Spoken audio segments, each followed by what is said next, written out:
After someone cheats on you, you might notice something strange going on in your own brain. It's that you can't stop thinking about it. You replay conversations, you imagine scenes, you try to piece together different timelines, and you might even start to think, why am I obsessing like this? Is it something that happened in my past? Is it my attachment style? When betrayal happens, your brain loses its map of reality. We all are operating not based on the way things are, but the way that we perceive them to be. And when someone betrays you, that map, that GPS system, whatever you want to call it, which thought this person loved me, this relationship was safe, I knew it was happening in my life, is suddenly wrong. You realize that that map, that representation was completely false in a big area of your life. It's not something small. And you're simultaneously realizing that an entire parallel reality existed. It's like being given a different GPS, a different map, and saying, no, you know that one that you're so comfortable with, that you're so familiar with, that's inside your own mind that you thought was real and true? It's actually this whole other thing where left is right, up is down, the colors even look subtly different. Your brain is trying to reconstruct the truth. That's why people will start asking questions like, when did it start? How many times? Did they say the same things to them that they say to me? What nicknames, what pet names were used? It's not just morbid curiosity. It's often your brain's attempt at repairing itself. It's like waking up one day and all of a sudden half the rooms in your house have been painted a different color. You're going to walk through those rooms and try to figure out what the heck just happened. It's what your mind is doing. But there's a problem. Your brain believes if I just find that missing piece of information, I'll finally feel peace. But that never happens. Because the real wound is not a lack of information. The real wound is a loss of safety and reality. So you can collect timelines, texts, confessions. You can have them up on the board and all the different lines connected with string, like in that one meme of the guy trying to piece everything together, and still feel like something is unresolved. It's like, yeah, it's not the thing on the board that's unresolved. It's your own feelings toward reality. It's your own feelings about your own ability to trust yourself. And people will stay in that kind of crazy detective mode for years. Not because they're weak, but because their brain never finished processing the trauma. So your mind is trying to solve a puzzle that it thinks will heal it, but it's not actually solvable with facts. This healing begins when your brain becomes convinced that its job is not to reconstruct the past, but it's to start rebuilding its internal sense of safety.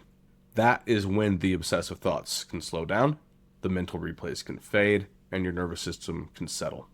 Okay, but how do you actually rebuild that sense of safety after someone cheats on you? Because understanding why your brain keeps replaying the affair is one thing, but the real question is, how do you make it so that you actually feel safe so that your brain can let go of that old job that it's been so focused on?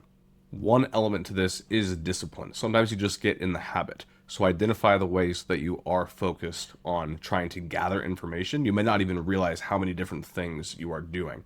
So limiting questions, limiting the amount of times that you search through their phone, limiting the number of times you ask yourself questions about the timeline, and catching yourself when you start to say things in your own head like, if I just understand everything, then I'll feel safe again. Part of it is just that discipline to notice, catch, and redirect. But then secondly, you need to go further than that.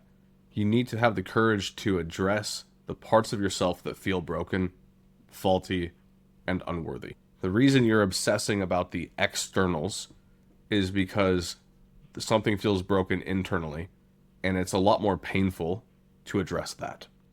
The infidelity breaks your trust in your own judgment.